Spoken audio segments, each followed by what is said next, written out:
Welcome to Windsor Park Landed Enclave. We are heading into a freehold corner terrace plot. And this is the only house available right now in this landed estate. Now follow PropertyLimBrothers on this landed home tour. Let's go.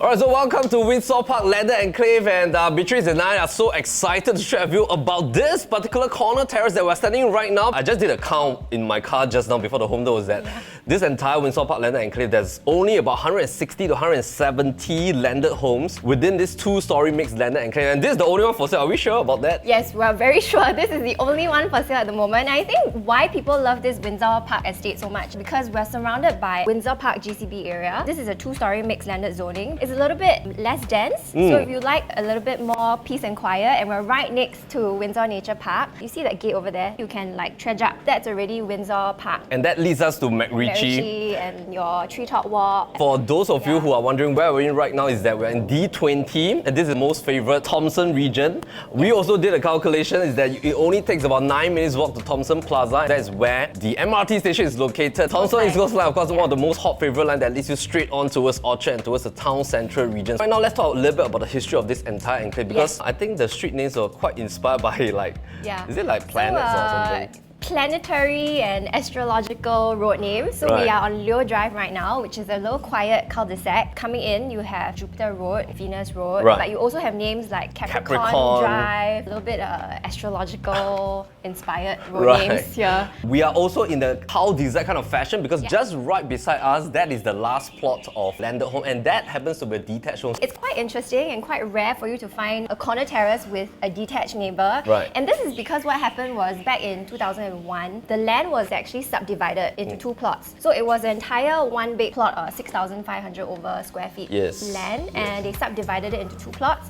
So this plot right now is 2,411 square feet, and the other plot is about 4,000 square feet. 4,000, yeah. So that's why you have a neighbour that's a detached, and we're a corner terrace. And to have a detached, it means that you need to have 2 meter setback on both sides. This land that we're standing is a corner terrace. We also have our own 2 meter setback, so that gives very nice ventilation allowance right in between these two houses. Just beside us, having that nice ventilation coming from the nature park. This is a huge draw. In fact, I think if we were to have a moment of silence here, you realize that you are really in the midst of nature. You hear all the birds chirping, you hear crickets, and of course I think your kids are going to love it, because you can just access the entire nature walk plus MacRitchie Reservoir. So we want to come to the front of the house and talk a little bit about the facts.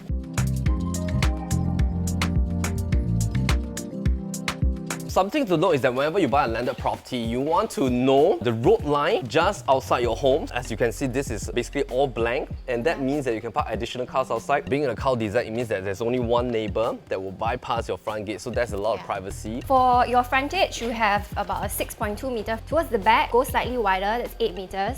This side, we're running 25 meters. This side is 31 meters. Build up is about 2003. Houses in this age range, I think it's quite rare to find a minimum of 6 bedrooms.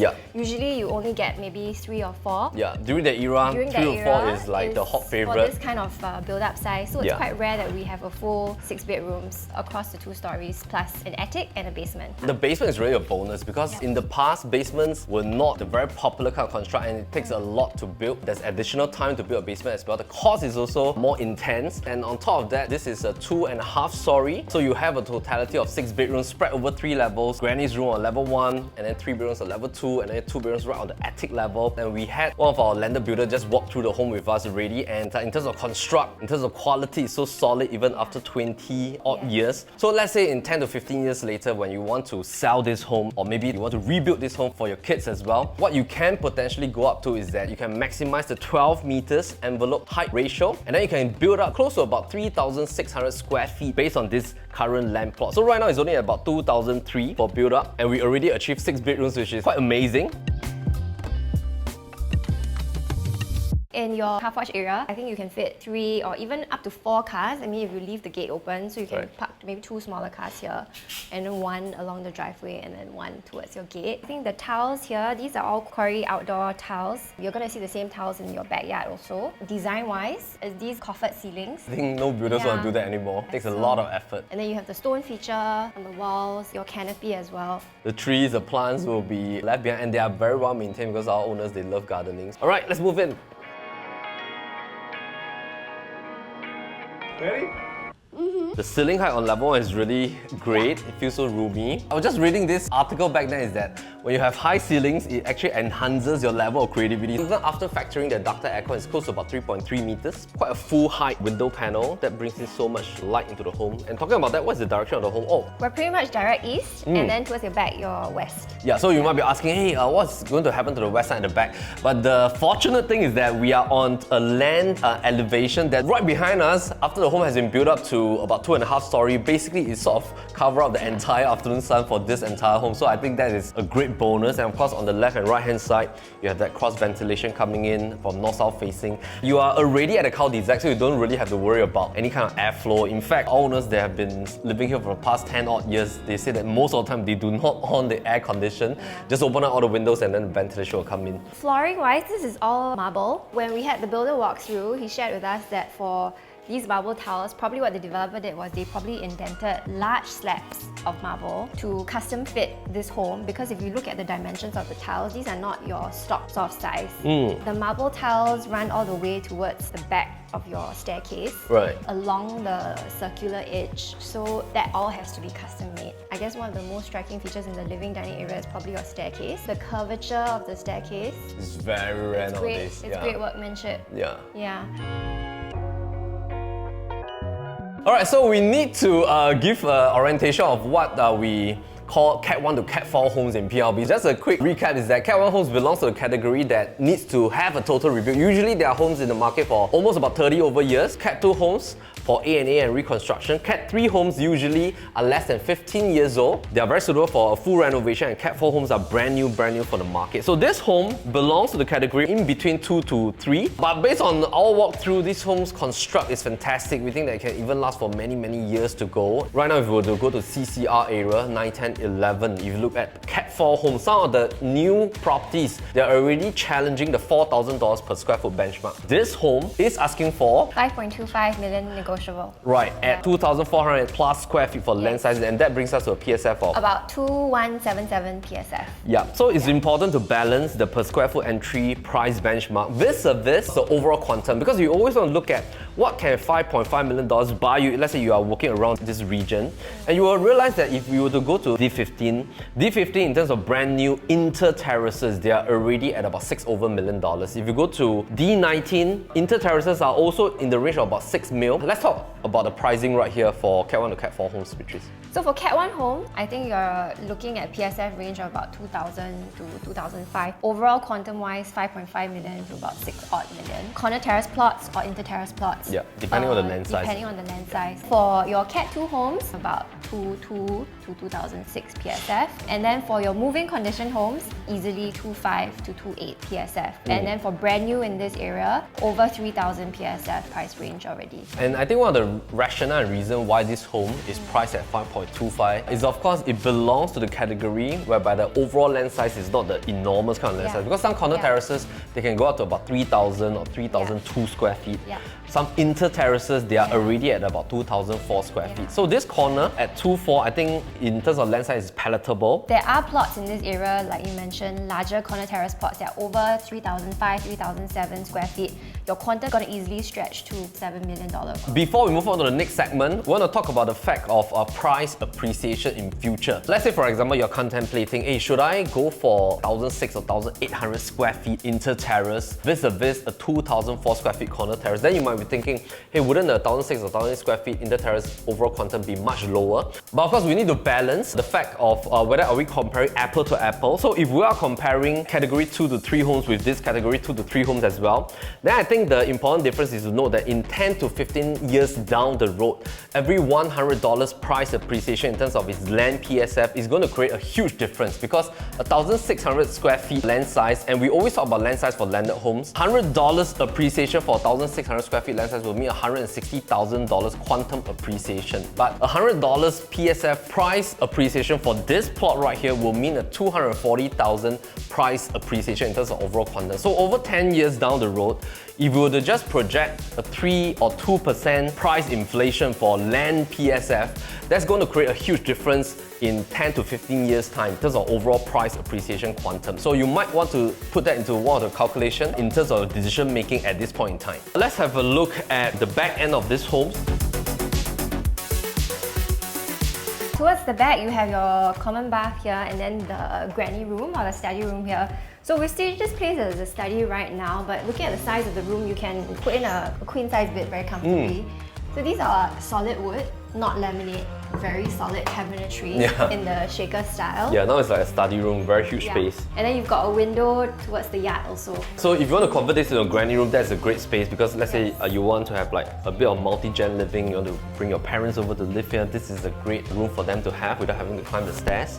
On the flip side, for your bathroom, you have granite tiles on the floor and then it's fitted with marble throughout, so your vanity and then your walls, this is all marbles. And the same as the flooring outside. You have noticed the ventilation windows at the side. So of course one key benefit of a corner versus an inter is that most of the time inter terraces, if they want to create a bathroom right in the middle of the home, usually they will utilize ventilation fans because there's no side walls for you to protrude your ventilation window. So that's the key benefit. The kitchen is a very functional layout. These are all solid wood, but I think you would likely want to redo the kitchen. But layout-wise, size-wise, the amount of light coming in, I think yes, the kitchen is a very functional space. Right behind our home is an elevated land. Yeah. So actually this sloping grass patch, it belongs to the neighbor at the back. They still have like a 2.5-story home upstairs that sort of shielded off the afternoon sun from us. The beauty of this is that you don't have to peer into your neighbor's kitchen. This gives you like so much privacy. You're just looking at a nice green grass patch. Towards the back, you have your helper's room, the helper's bathroom, and then your backyard area. This is like your washing area, so you can put your washing machine and your dryer over here. And then when you come out over here, quite a generous backyard space that you can use for your drying, your laundry. You can even put a wet kitchen outside if you want. Very airy, very spacious right here. That links us to the sidewalk. It's time to have a look at the side before we head up to level 2. Count the number of trees. You count the number of trees. About 4 or 5. I always throw just like random questions. All these are not trees. scripted, just like banter off. Yeah. Okay, how many trees do we have? Count things. Count yourself. I think one feature we can point out in this area, you see the little detail on the ceiling? Right. The little U-shaped detail. Okay, the groove. They call this a non-drip feature. So what happens is when you have the rainwater, it drips from that little groove. It doesn't drip down inside to your ceiling. So it just prevents the water from running down the exterior walls. And it keeps it cleaner for longer. Nowadays we don't see this kind of like intricate details already. And they have it on basically every window sill. Window, right? Yeah. So we're heading up to level 2 and you'll notice that this very nice curvy staircase is one of the classics as well. Let me have a look at the master first. Oh, it's a nice like a triangular kind of roof, super high ceiling. You have the pitch roof that gives you this very high ceiling, windows that extend all the way to the top. Oh, just nice. Right across us is the corner terrace neighbor. You're having that 60% view of the greenery on the left. So I think that's a beauty. It doesn't feel cluttered. You're not in like a huge landed enclave, so there's a lot of privacy here. I think one of the most expensive fixtures of the home is definitely the flooring. So this is not your normal parquet wood. We were told that this is actually maple wood. It's a more expensive hardwood timber. Walk-in wardrobe kind of space right here that you can recreate. So right now, these are like the more retro version of built-in wardrobes. If you want to fully maximize this space, you can make it into like a U-shaped kind of design. For your ensuite, we have a bathtub right now, but you can easily remove that and then get a really generous size shower space. The same marble that you saw downstairs.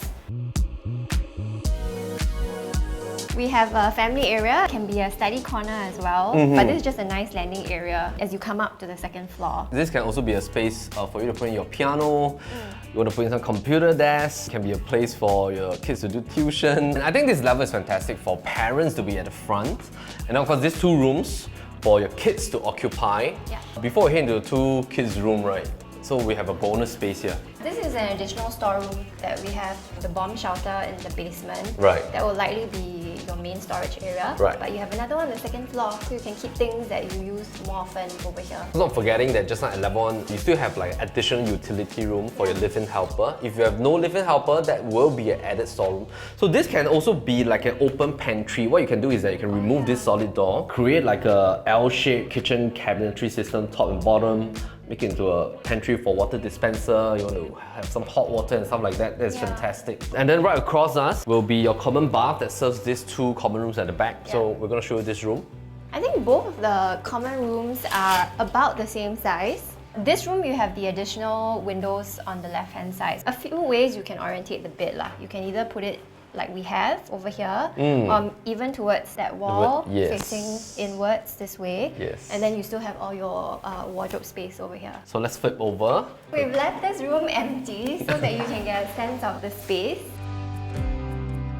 So this is how high the elevation is. We're already at level 2. We're not even heating the base of level 1 of our neighbours at the back. Added privacy on level 1 and 2 as well. We're heading up to the attic level. Let's go. Let's go. Alright, so we're at the attic zone, 2 bedrooms, which I think your kids are going to love it. Alternatively, you can use one room as a gym room, one room as the home office, and then you have like a common bath right here. In terms of construct design, you can really feel that pitch roof as well on the attic zone. So this was originally a home gym. This could easily be a bedroom also. Put it as super single. Your wardrobe can be over here. The good thing is the ceiling height. Ceiling height is high, yeah. Okay, how about the next one? So I think it's a mirror image. Yes. With a bonus area here. Bonus area here for maybe your wardrobe or study table, and then the cute attic window. Pocket window, alright. Yeah.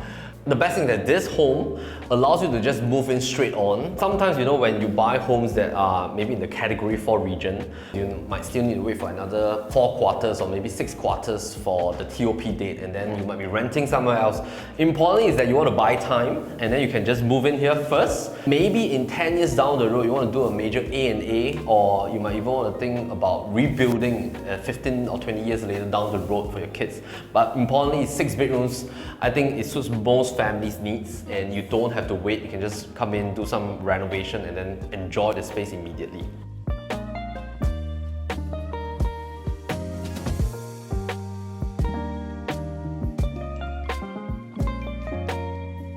Alright, so we're done with the home tour. Thank you for staying tuned with us all the way throughout this home at Leo Drive. We are in Windsor Park Landed Enclave. So if you want to have a look at this home, give a call to our listing managers, and of course our listing managers for this home are Beatrice as well as Patricia. So any closing thoughts on this home, Beatrice? I think it's a very cozy family home. Doesn't require any major A&A or rebuild. Do a little bit of internal reno and you're good to go. It's so rare and unique to get a freehold plot right here, because the rest of the plots right here are GCB plots that are super huge plots. If you want to get something within the $5.5 million entry bandwidth, this is a great opportunity to own something in D20. Once again, my name is Melvin Lim. Beatrice Lim. PropertyLimBrothers, always happy to show the place. Okay. You got a turning issue again. Yeah.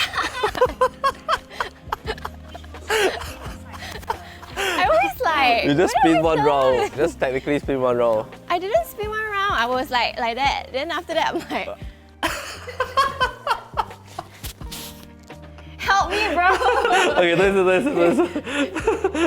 I think this Windsor Park Estate